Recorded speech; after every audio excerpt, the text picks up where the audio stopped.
Welcome to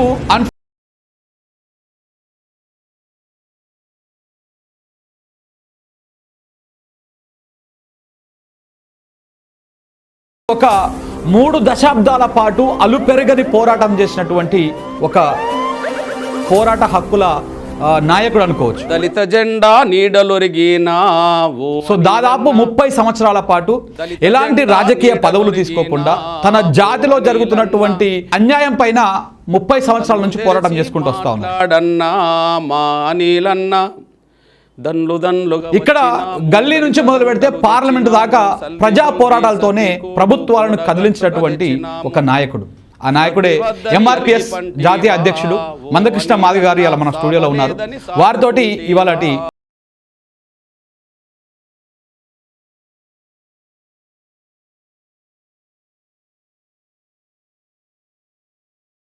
తీర్మానం చేసుకొని వర్గీకరణ చేసుకోవచ్చు అని తీర్పు వచ్చింది. వర్గీకరణ తప్పు అని చెప్పి మాట్లాడిన వాళ్ళే.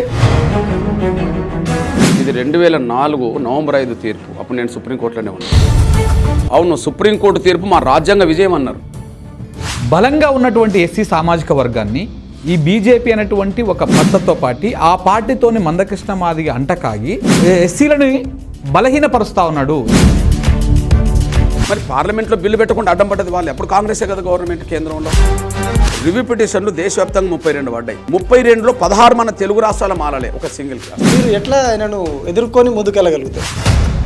సౌత్లోనే దక్షిణాది రాష్ట్రాల్లో ఆర్థికంగా ఎదిగిన కుటుంబం, మీడియా ద్వారా ప్రభావితం చేసే కుటుంబం అయినప్పటికీ వాళ్ళ వైపు అధర్మం, మాది ధర్మం. నిజంగా కనుక బీజేపీకి ప్రేమ ఉంటే ఇలా బీజేపీకి పార్లమెంట్లో అవుట్ రేట్ మెజారిటీ ఉంది.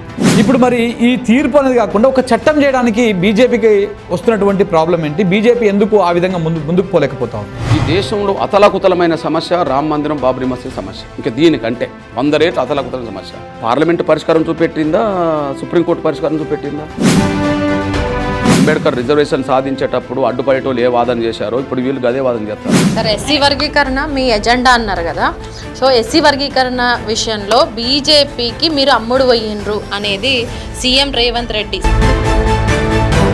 నరేంద్ర మోడీ గారిని ఏం కర్మ? రాజశేఖర్ గారిని వెంబడి పెట్టుకొని ప్రధానమంత్రి మన్మోహన్ సింగ్ గారిని కూడా కలిసిన రోజులు ఉన్నాయి మీకు గురించి. అసెంబ్లీ పార్లమెంట్ ఎన్నికల వరకు కూడా మరి నేను రాహుల్ గాంధీ గారితో కలిసి ప్రచారం చేసినోనే కదా. మాదిగలు చెప్పులు కొట్టేటోళ్ళు కదా, మీరు చెప్పుల పరిశ్రమ డెవలప్ చేసుకోవడానికి ఒక 3 కోట్ల రూపాయలు ఇస్తానని ప్రకటన చేశారు. ఇప్పుడు వర్గీకరణ అనగానే మాదిగ, మాల ఈ 2 కులాలు కొట్లాడుతూ ఉన్నాయి. 2 కులాలు ప్రధానంగా మాట్లాడుతూ ఉన్నాయి. మిగతా కులాలు ఎందుకు మాట్లాడతలేవు? ఈ మిగతా కులాల్లో మెజారిటీ సపోర్టు మాదిగలకుందా, మాలలకుందా? బలమైన జనాభా గల మాదిగల అవకాశాలే కొల్లగొట్టే శక్తివంతులు ఇంకా చిన్న చిన్న కులాల అవకాశాలు వాళ్ళు రాని తడతాము. మొన్న సభా వేదిక మీద నన్ను అనరాని మాట్లాడినారు, ఏదో మాట్లాడి చేశారు కదా. ఆ వేదిక మీద మాట్లాడిన వాళ్ళకి ఎవరికన్నా ఇప్పుడు 2 పార్టీలు, అటు కాంగ్రెస్ కావచ్చు, బీజేపీ కావచ్చు, 2 కలిసి మాలా మాదిగానే 2 కులాల మధ్యలో కుంపటి పెట్టి వాళ్ళు ఓట్లు వేయించుకుంటున్నారు అనేది జరుగుతున్నటువంటి ప్రచారం. దాని మీద మీరు ఇప్పుడు తెలుగుదేశం చేత అన్నది మా సపోర్ట్ తీసుకున్నది, మాకు మేలు జరిగింది. బీజేపీ మాకు చేత అన్నది కొంత మేలు చేసింది, మాకు మేలు జరిగింది. కాంగ్రెస్ చేస్తామని చేయక మమ్మల్ని మోసం చేసింది కదా. కరెక్ట్గా వర్గీకరణ అడ్డుకోవడానికి ఇక ఎవరు ప్రధాన పాత్ర పోషించాలో వాళ్ళ రంగం మీదకి వచ్చారు. ఇప్పుడు